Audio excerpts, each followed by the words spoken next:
السلام عليكم ورحمة الله وبركاته.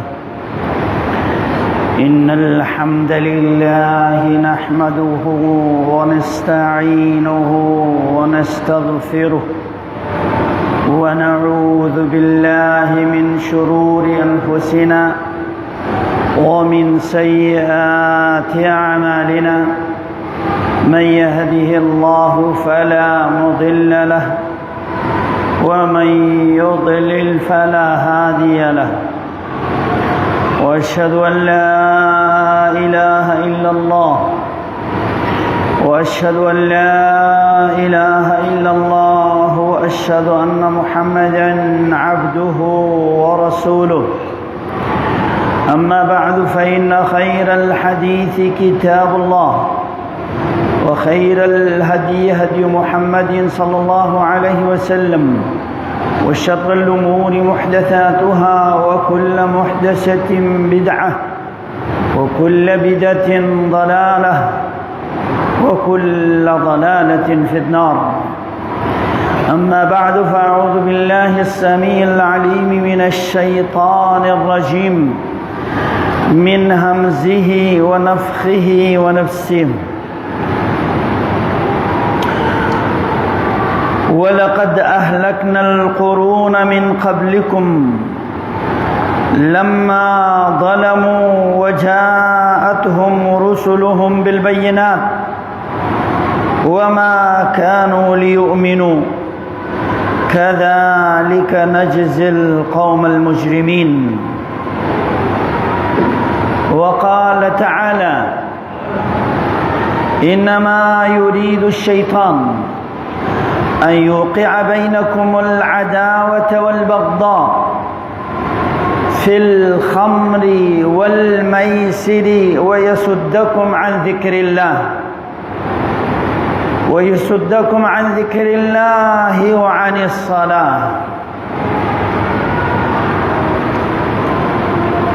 تمام تر تعریفات، تمجیدات، تحلیلات، تعظیمات، عبادات اللہ ملک الاملاک، احکم الحاکمین، ارحم الراحمین کے لیے ہیں.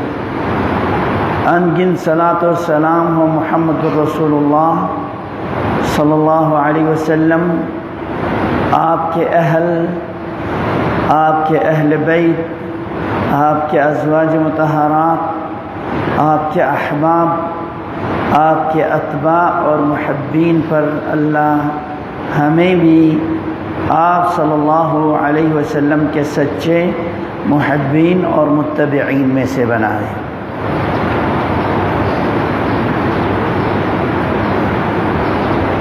میرے مسلمان بہن بھائیوں، ہم اس دارالامتحان میں ہیں. ہمارا جنگ جاری ہے شیطان کے ساتھ. شیطان ہمارا کھلا دشمن ہے اور حضرات انبیاء کرام اور بالخصوص آخری نبی محمد الرسول اللہ صلی اللہ علیہ وسلم کی بعثت کا مقصد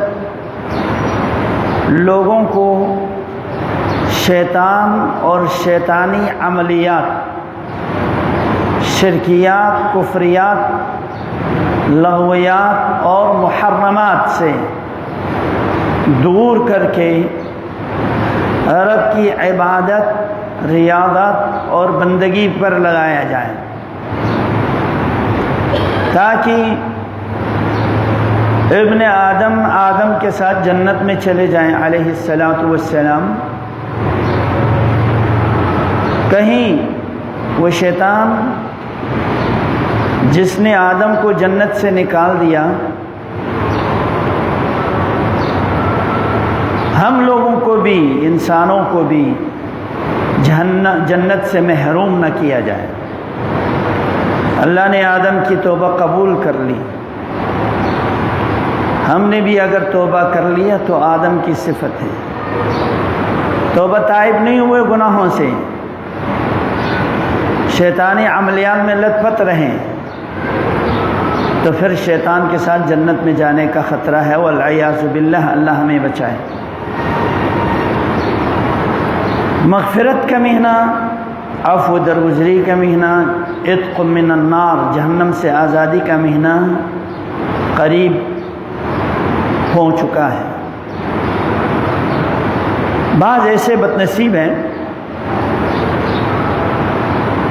اور جو رمضان قریب ہو دنیا سے چلے جاتے ہیں۔ کچھ ایسے بھی بدنصیب ہیں، حج پہ نام آ گیا دنیا سے چلے گئے۔ کچھ ایسے بھی ہیں یہاں سے چلے گئے، جدہ سے واپس آ گئے۔ بیت اللہ تک پہنچنے کا ان کو نصیب بھی نہیں ہوتا ہے۔ سبب کیا ہے؟ سبب یہ ہے وہ اتنے کالے ہیں، بدبودار ہیں، گناہگار ہیں، وہ اس پاک سرزمین کے لائق نہیں، اس پاک مہینے کے اجر ثواب سے اس کو محروم رکھا جاتا ہے۔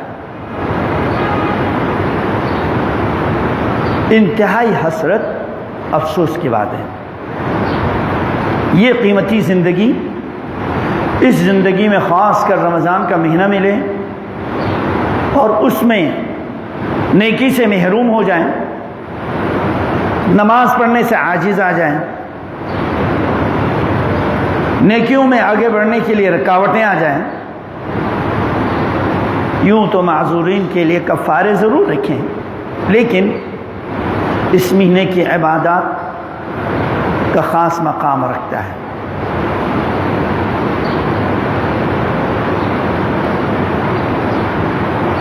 آج کا موضوع سخن یہی ہے کہ برائیوں سے توبہ طائب ہو جاؤ،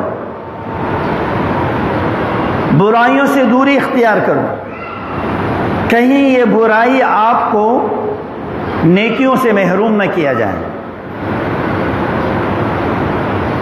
جہاں ان الحسنات یذہبن السیئات ہیں، نیکیاں برائیوں کو ختم کر دیتی ہیں، اور وہاں پر بعض برائیوں کو جنم لیتی ہیں، ان کے نیکیوں کو مٹا کے چھوڑ دیتی ہیں۔ نبی علیہ السلام نے سچ بولنے والے، جھوٹ بولنے والے، یہ دو صفتیں ہیں، صادقین کی جنتیوں کی، کاذبین جہنمیوں کی۔ آپ صلی اللہ علیہ وسلم نے فرمایا جب بندہ سچ بولتا ہے فَيُكْتَبُ عِنْدَ اللَّهِ صِدِّيقًا، یہاں تک کہ سچ بولتا رہتا ہے، اللہ کے ہاں اس کو صدیقین میں سے اس کا نام لکھ دیا جاتا ہے۔ اور جب یہ جھوٹ بولتا ہے، ان الکذب یہدی الی الفجور، جھوٹ گناہ کی طرف کھینچ لے آتا ہے، وَإِنَّ الْفُجُورَ يَهْدِي إِلَى النَّارِ، یہ گناہ جہنم تک پہنچا دیتی ہے۔ اللہ رب العالمین بلا وجہ لوگوں سے نعمتیں چھینتا نہیں ہے، وہ شیطان سے دوستی کر لیتا ہے، شیطان کے پھندے میں آ جاتا ہے، والعیاذ باللہ۔ ہمارا صریح دشمن ہے یہ شیطان۔ انما یرید الشیطان ان یوقع بینکم العداوۃ والبغضاء، شیطان تمہارے درمیان دشمنیاں ڈال دیتا ہے، عداوتیں، لڑائیاں پیدا کرتا ہے، فی الخمر والمیسر، شراب کے ذریعے، جوا کے ذریعے، اور جامع کلمہ ارشاد فرمایا وَيَصُدَّكُمْ عَنْ ذِكْرِ اللَّهِ، شیطان تمہیں اللہ کے ذکر سے روک لیتا ہے۔ وَعَنِ الصَّلَاةِ، یوں تو نماز بھی ذکر ہے، لیکن یہ ذکر اکبر ہے، سب سے بڑا ذکر ہے، اس کو خصوصی طور پر فرمایا، نماز سے روک لیتا ہے۔ جو آج بے نمازی ہوں، بہت مشکل ہے رمضان میں صحیح طرح نماز پڑھ پائیں۔ جو اللہ کے ذکر سے خالی ہوں، شیطان کا غلبہ ان پر آتا ہے، اور جو لوگ شراب کے عادی ہوں، جوا کھیل تماشاؤں کے عادی ہوں، چھوٹی چھوٹی باتوں پر ایک دوسرے سے لڑائی جھگڑے بغض عداوت اور جن کے دل خراب ہوں، سمجھ لو وہ شیطان کے دوست ہیں، اور اللہ ارحم الراحمین کی رحمت سے وہ دور ہیں۔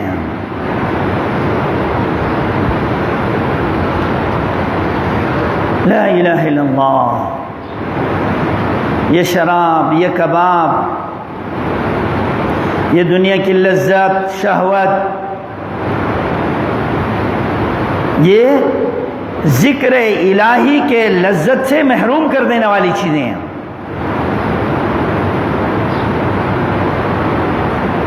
کھیلتے رہتے ہیں بچے، سٹا لگے ہوئے ہیں، نہ نماز ہے نہ جماعت ہے، کھیل میں لگے ہوئے ہیں۔ خواہ وہ کھیل کرکٹ کے میدانوں میں ہوں یا موبائل، انٹرنیٹ اور ٹی وی پر بیٹھا ہوا ہو، ہر وہ آلات لہو جو انسان کو غافل کر دیں نماز سے، تو یہ شیطانی عمل ہے۔ میں کتنے اپنے شاگردوں کو دیکھتا ہوں، کلاس میں آتے ہیں، آنکھ نیند سے بھرے ہوئے ہیں، چہرے کی رونق اتری ہوئی ہے۔ پوچھتا ہوں رات دیر سے سوئے ہیں؟ جی ہاں۔ انٹرنیٹ پہ بیٹھے ہیں؟ ہاں جی ہاں۔ 1 بجے 2 بجے تک نہیں سوتے۔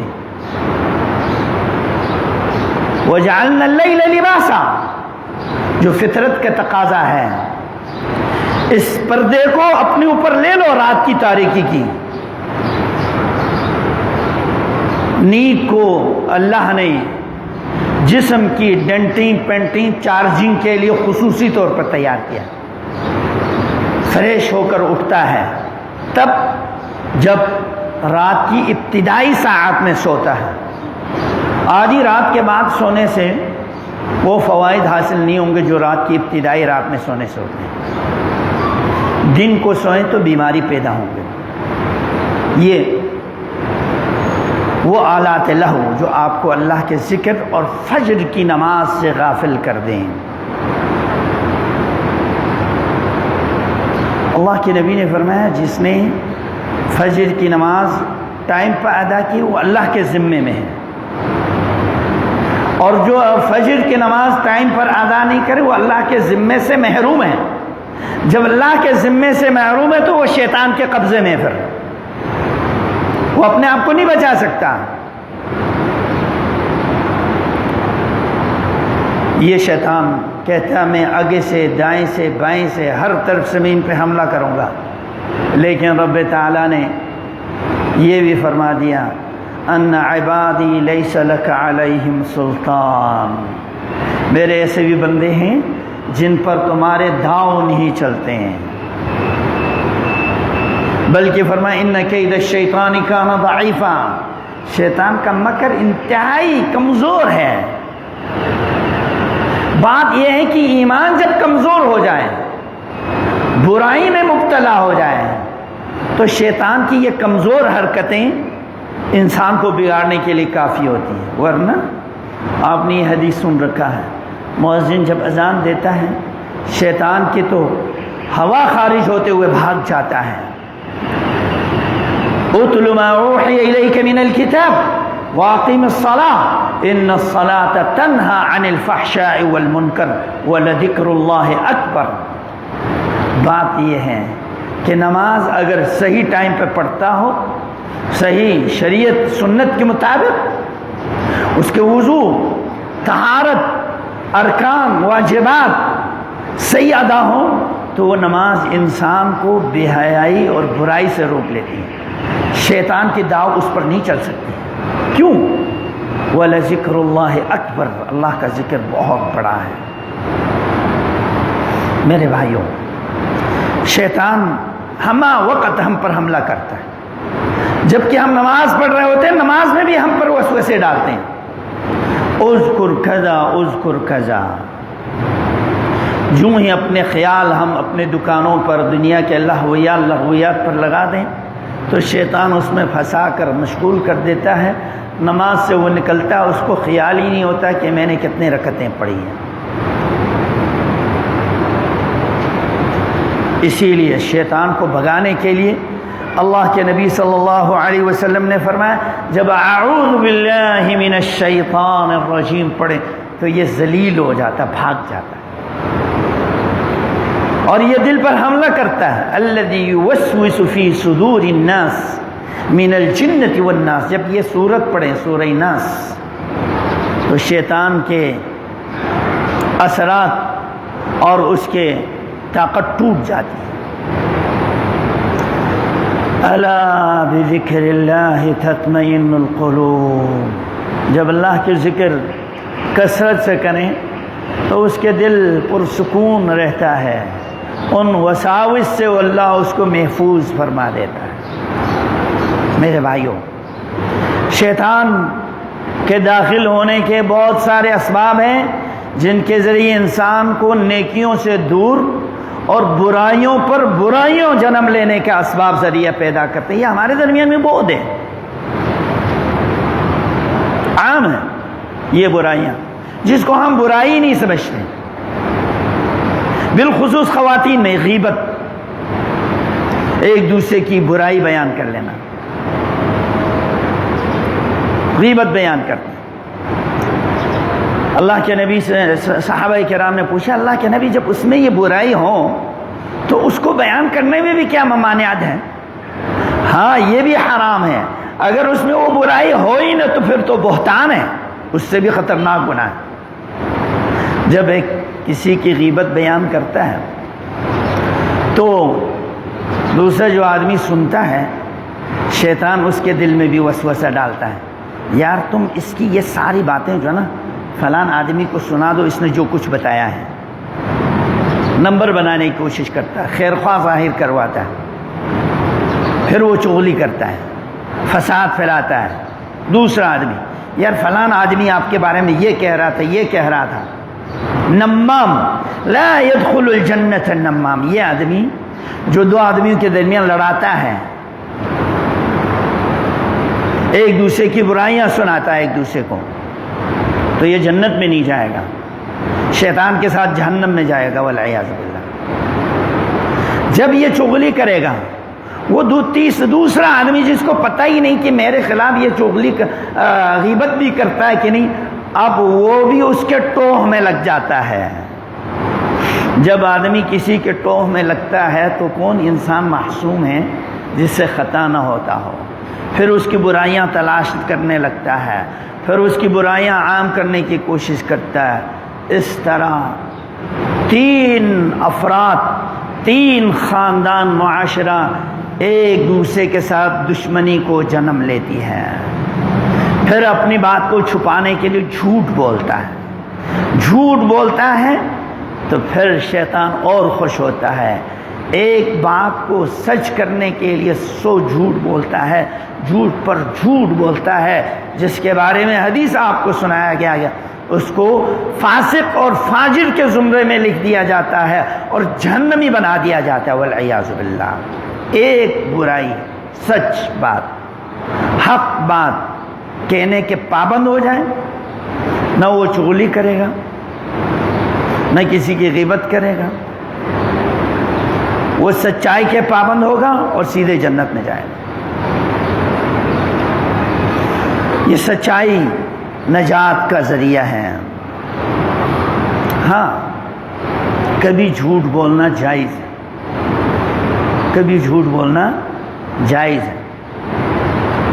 ایک آدمی کسی کے خلاف غیبت کر رہا ہے، برائی کر رہا ہے، دوسرے آدمی سے بھی ایسا ہی سنتا ہے، وہ بھی اس کے خلاف بولتا ہے۔ اب یہ کہتا ہے یار فلان تو آپ کے بارے میں اتنی اچھی باتیں کر رہا ہے، آپ اس کے خلاف بول رہے ہیں۔ اس کو بھی بولتا ہے وہ تو تمہارے حق میں بات کر رہا ہے، وہ تمہارے ساتھ کوئی دشمنی نہیں ہے، وہ تو تم سے تمہارا تعظیم احترام کرتا ہے۔ یہ بات جائز ہے اور ضروری ہے، اس کے لیے اجر ہے۔ کیوں؟ ان دونوں کی دشمنی کو ختم کرنے کے لیے جھوٹ بول کر درمیان میں صلح کر لیتا ہے۔ اور سچ بولنا بعض اوقات حرام ہے۔ آپ نے دیکھا ایک بندہ بندوق لے کے آیا ہے کہ فلان آدمی کہاں ہے، اس کے پیچھے پڑا مارنے کی تیاریوں میں، وہ آپ کے گھر میں چھپا ہوا ہو، آپ بولے میں تو جھوٹ نہیں بولوں گا، سچ بات تو یہ ہے میرے گھر پہ ہیں، اس کو مروا دے تو آپ بھی قاتل ہیں۔ ہر جگہ پر سچ بولنا بعض اوقات انسان کی ہلاکت کا ذریعہ ہے۔ جھوٹ بولنا ضروری بھی ہے بعض مقامات پر، فتنہ و فساد کو روکنے کے لیے۔ ہاں، اور میاں بیوی کو خوش کرنے کے لیے ہنسی مذاق میں حقیقت کے خلاف کچھ بات کہہ کے ان کو خوش کر دینا، یہ اچھی بات ہے۔ کھانا مزیدار نہیں پھر بھی کہتے ہیں نہیں کھانا صحیح ہے، اس میں کوئی خاص خوبی نہیں پھر بھی کہتے ہیں نہیں تمہارے اندر یہ خوبی ہے۔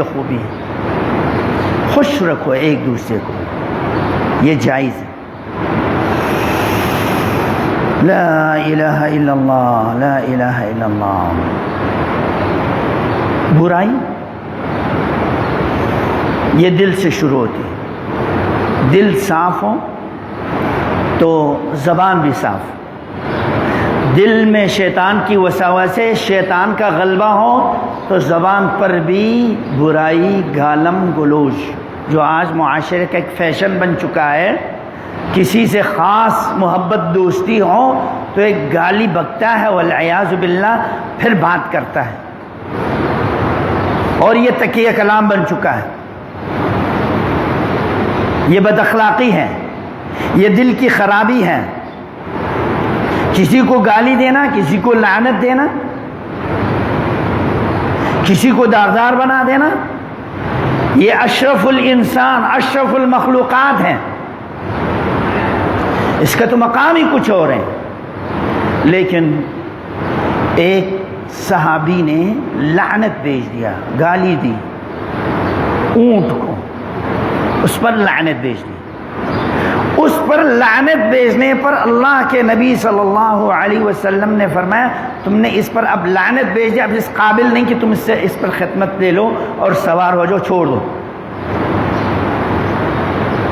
صحابی کہتے ہیں اس نے چھوڑ دیا، راوی بیان کرتے اس کو چھوڑ دیا، سوار ہونے ہی نہیں دیا۔ یا جس بچے کو آپ سنور کر پال کر آپ کی زندگی کے سہارے بننے والے ہیں، مستقبل میں آپ کے لیے صدقہ جاریہ بننے والے، ان بچوں کو گالی گلوچ دیں۔ اپنی زبانوں کی حفاظت کرو۔ بعض اوقات یہ بد دعائیں جس آدمی پر لگ جائے، قیامت کے دن اس کے بارے میں پوچھا جائے گا آپ نے یہ بد دعا کیوں دی فلان کو، یا وہ بد دعا یرحمک اللہ، یا وہ بد دعا پلٹ کر آپ کے اوپر آ سکتے ہیں۔ یہ بغض، یہ عداوت، یہ دشمنی، یہ آپ کی نیکیوں کو صفر کر دینے والی ہے، آپ کو نیکیوں سے دور رکھنے والی ہے۔ آپ رمضان پر روزہ رکھیں، آپ روزانہ فرض نماز پڑھتے رہیں، پیر جمعرات کو پیش کر دیا جاتا ہے اعمال اللہ رب العالمین کے ہاں، شعبان کے مہینے میں سالانہ عبادت پیش کر دیا جاتا ہے۔ صحیح روایت ہے کہ جب دو کے درمیان لڑائی جھگڑے ہوں تو اللہ رب العالمین فرماتا ہے ان کو درمیان کو چھوڑ دو، ان کے اعمال ابھی اوپر ہیں، اٹھائیں گے نہیں جب تک یہ آپس میں صلح نہیں کرتے ہیں۔ نیکیوں کو قبول ہی نہیں کرتا اللہ رب العالمین۔ مسجد میں آ جائیں نماز پڑھنے کے لیے، ٹخنے رگڑ دیے، کندھے بھی لگا دیے، لیکن دل جلا ہوا نہیں بھائی، صرف نماز پڑھنا ہی مقصود ہوتا ہے تو گھروں میں پڑھ لیتے ہیں. مسجد میں لانے کا مقصد کیا ہے؟ تاکہ ایک دوسرے کے ملاقات ہو، مصافحہ ہو، سلام دعا ہو، انسیت ہو، محبت ہو، رواداری ہو، روابط ہو، ہمدردی ہو، اتفاق اتحاد ہو، یگانگت ہو. ایک امام کے پیچھے ایک صف میں منظم ہو کر مضبوط ہو کے رب کے سامنے اتحاد کے ساتھ گر رہا ہے تو اس کا معنی یہ روابط بہت ضروری ہے. عالمی سطح پر بیت اللہ میں سب کو جمع کرنا یہ امت اسلامیہ کو متفق اور متحد کرنا مقصود ہے. اگر دل آپ کے جدا جدا ہیں اور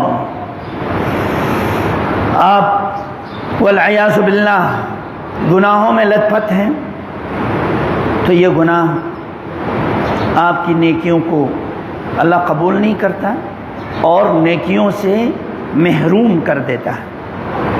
سب سے بڑی محرومی کیا ہے؟ سب سے بڑی محرومی جب آدمی حد سے زیادہ گناہگار ہو تو اس سے اللہ کی معرفت، رسول کی معرفت، شریعت کی معرفت، علم کی نور اس کے دل سے نکال دیا جاتا ہے، محروم ہو جاتا ہے. جاہل، اندھیرا، ظلمت کدہ بن جاتا ہے.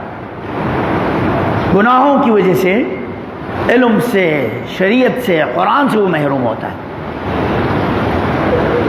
امام شافعی اپنے استاذ کے شعر سناتے ہیں: شکوت الی وکیع سوء حفظی فارشدنی الی ترک المعاصی فإن العلم نور من الہ ونور اللہ لا یعطی لعاصی. مجھے خصوصی وصیت کی، تمہارا دل بہت صاف ہے، گناہوں سے بچ کے رہنا. شافعی بہت ذہین انسان تھے. اگر گناہ میں لت پت ہو گئے تو پھر علم نور ہے. نور اللہ رب العالمین گناہ گاروں کو نہیں دیتا ہے. پاک صاف لوگوں پر کو اللہ اس پاک علم سے مالا مال فرما دیتا ہے. محمد الرسول اللہ صلی اللہ علیہ وسلم کو دیکھو، اس زمانہ جاہلیت کے گئے گزرے دور میں آپ پیدا ہوئے. مشرکین مکہ کے شرک سے بیزار ہو کر ستو اور پانی لے کر غار حرا میں جا کے ہفتوں وہیں ٹھہرتے تھے. دنیا کی گندگی سے،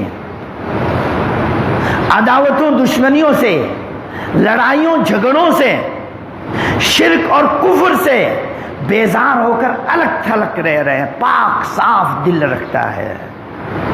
اس پاک ہستی پر پاک قرآن کو اتار دیا، لہٰذا اپنے دلوں کو پاک کر دو. آپ اپنے آپس کی لڑائی جھگڑے ہو رہے ہیں تو بچوں کو نہیں سناؤ، ان کے بچوں کے دل بھی خراب ہوں گے. میاں بیوی کی لڑائی ہے تو بچوں کو پتہ نہیں لگے کہ ان کے دلوں میں کدورت ہے آپس میں، ورنہ وہ بھی فریق ہوں گے، یا باپ کی طرف سے یا ماں کی طرف سے وہ بھی لڑنے کے لیے تیار ہوں گے. اپنے دلوں کو پاک صاف رکھو، ورنہ علم جیسی نعمت سے محروم ہوں گے اور رزق سے معلوم ہوں گے، جیسے کہ آدم کو جنت سے نکال دیا گیا. بے چین، پریشان، نفسیاتی بن جائیں گے گناہوں کی وجہ سے. جسم کمزور گناہوں کی وجہ سے، شراب، کباب، زندگی تباہ. اب نشئی لوگوں کو دیکھو، جسم کمزور، دل کمزور، دماغ کمزور، پورا معاشرہ کمزور ہو جاتا ہے ان کی وجہ سے. اور گناہوں کی وجہ سے عمر میں کمی آ جاتی ہے. گناہ کو جنم لیتی ہے، اور جب گناہ پر گناہ کرتا جاتا ہے تو پھر گناہ اس کے نظروں میں حقیر لگنے لگتا ہے. صحابہ کرام چھوٹے صغیرہ گناہوں کو بھی پہاڑ کی طرح دیکھ لیتے تھے، اور گناہ کو حقیر جانا اس طرح اللہ کے نظروں سے وہ بھی گر جاتا ہے، اللہ کے رحمت سے محروم ہوتا ہے. من یہن اللہ فما لہ من مکرم.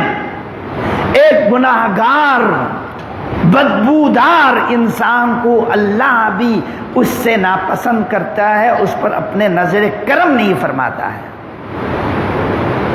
جب یہ گناہ پر گناہ کرتا جاتا ہے اس کے دل سیاہ کالک ہو جاتا ہے۔ کلا بل ران علی قلوبہم ما کانوا یکسبون، ان کے دل پر سیاہ کالک لگے ہوئے ہیں۔ لہذا گناہوں کو چھوڑنے میں دل کی زندگی ہے، گناہوں کی نافرمانی میں رب کی رحمت عفو درگزری ہے۔ وَهَلْ أَفْسَدَ الدِّينُ إِلَّا الْمُلُوكُ وَأَحْبَارُ سُوءٍ وَرُهْبَانُهَا، ملک ملت کو تباہ کرنے والے یہ فاسق فاجر حکمران اور علماء سوء ہیں، جس کی وجہ سے ملک ملت دونوں تباہ ہوئے ہیں۔ کامیابی کا راز کیا ہے؟ قد افلح من تزکا وذکر اسم ربہ فصلی، خوب اللہ کو یاد کرتا ہے، خوب نمازیں پڑھتا ہے، اللہ سے التجائیں کرتا ہے، خوب دعائیں کرتا ہے توفیق کی، اللہ رب العالمین آخر اس کی دعا کو قبول فرماتا ہے۔ اپنی نگاہوں کی حفاظت کرو، زبان کی حفاظت کرو۔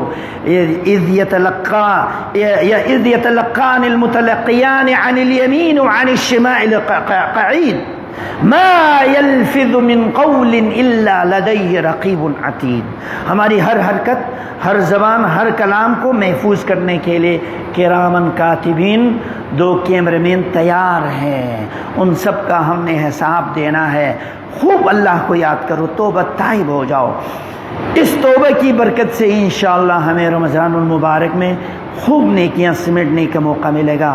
اللہ ہمیں اس مہینے میں اللہ کی عفو درگزری، سال بھر کی نیکیوں کو اللہ مقبولیت کے درجے پر پہنچا دیں، اور رمضان المبارک خیر سلامت کے ساتھ اللہ ہمیں نصیب فرما، نیکیوں کو سمیٹنے کی توفیق عطا فرما۔ سبحانک اللہم و بحمدک، اشہد ان لا الہ الا انت، استغفرک و اتوب الیک۔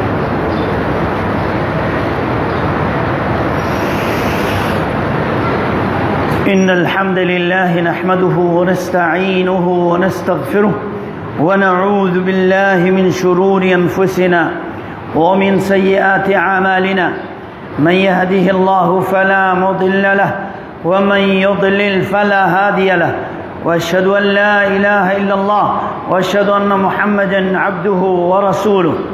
أما بعد فإن خير الحديث كتاب الله، وخير الهدي هدي محمد صلى الله عليه وسلم، وشر الأمور محدثاتها، وكل محدثة بدعة، وكل بدعة ضلالة، وكل ضلالة في النار۔